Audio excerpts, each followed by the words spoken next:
ক্ষতি হয়ে গেছে কত বড় দেখো, কালকে শিলাবৃষ্টি হয়েছিল আর আমাদের সমস্ত ধান সব ঝরে পড়ে গেছে গাছ থেকে। এই তো দেখো একটা ধানের গাছ, দেখো কতগুলি মাত্র ধান আছে, দেখো সব ধান ঝরে পড়ে গেছে।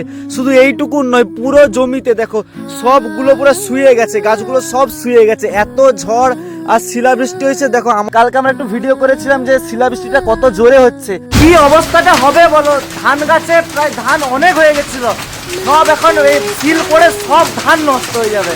কিরকম অবস্থা হচ্ছে, ক্ষতিটা ভাবো তুমি, এত বড় বড় শিল সব ধানকে নষ্ট করে দিবে।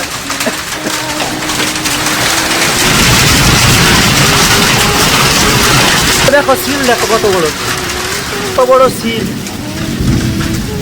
পুরো সাদা সাদা হয়ে গেছে পুরো একদম শিলে, দেখতে পেয়েছো কিরকম অবস্থা। আর আজকে সকালবেলা দেখি এত বড় বিপদ হয়ে গেছে, পুরো ধান সব শেষ। কত টাকা খরচা করে কত পরিশ্রম করে এই ধান গাছকে লাগানো হয়েছিল, কত সার ওষুধ একবারে ঝরে গেছে, একবারে সব গাছ দেখ না সব শুয়ে কাদাই যে কিরকম ল্যাপটানো হয়ে গেছে, দুই একটা যদিও থাকে সে আর একবার পচে নষ্ট। কিরকম হয়েছে বলো, এই গাছগুলো দেখো শুধু কোথায় ধান আছে দেখো, এই যে সব ঝরে পড়ে গেছে, সব ঝরে পড়ে গেছে সব। এইটা আমাদের 1.5 বিঘা জমি, পুরো জমিটাই একদম শেষ হয়ে গেছে, পুরো জমিটাতেই একদম ধান আর হয়নি, সব শেষ। আর যদিও কতগুলো আছে, যে বৃষ্টি যেই হারে হচ্ছে সব জলের তলায় চলে যাচ্ছে। এই দেখো কত ধান হয়েছিল, দেখো দেখো সাইডে 1-2টা গাছে রয়ে গেছে ধান, দেখো এত ধান হয়েছিল, দেখতে পাচ্ছ সাইডে কয়েকটা গাছ রয়ে গেছে, তাও দেখো সব নেই।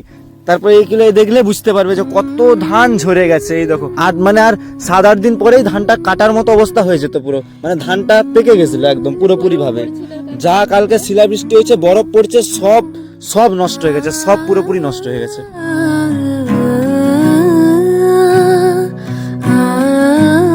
আমাদের অন্য জমির ধানও নষ্ট হয়ে গেছে এইরকমই। চাষিরা কি মারা যাবে বলো? আমার এক মামার, তার 4 বিঘা জমি চাষ ছিল, ধান চাষ, সব ধান নষ্ট হয়ে গেছে। সে তার এখন এমন অবস্থা, সে কথা পর্যন্ত ঠিক করে বলতে পারছে না, তার এত টেনশন হচ্ছে। তো এই কারণেই তো খবরে শোনা যায় যে আলুর এত দাম ছিল, 2 টাকা 3 টাকা কিলো। তো আলু চাষিরা কেউ নাকি বিষ খেয়ে নিচ্ছে, কে টেনশনেই তার একদম শরীর অসুস্থ হয়ে যাচ্ছে। প্রকৃতি যদি চাষিদের এত বড় ক্ষতি করে, তাহলে চাষিরা কার উপর যে কমপ্লেন করবে? আর্মিরা সম্মান পায়, চাকরিজীবী যারা তারা সম্মান পায়, কিন্তু চাষিরা কোনো জায়গাতে সম্মান পায় না। সব সময় তাদের দিকে নিচু নিচু ক্যাটাগরিতে দেখা হয়। তারা যে এত কষ্ট করে, এত পরিশ্রম করে, এত টাকা খরচা করে, অনেক খরচা, চাষ করতে অনেক টাকা খরচা, অনেক পরিশ্রম, দিন রাতের পরিশ্রম থাকে, কিন্তু তা সত্ত্বেও সে ধানটা ঠিক দামে বিক্রি করতে পারে না, সে চালটা ঠিক দামে বিক্রি করতে পারে না।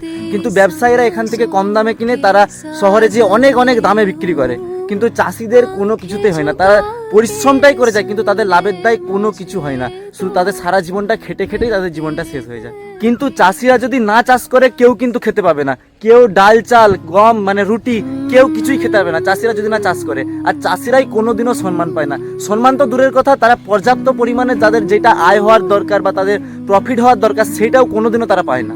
এই তো দেখো না, আমরা ধান জমি দেখে এখন বাড়ি যাব, কিরকম আবার মেঘ উঠে গেছে, আবার বৃষ্টি হবে। আবার যদি বৃষ্টি হয় তাহলে আবার ধান গাছগুলোর অবস্থাটা কি হবে ভাবো।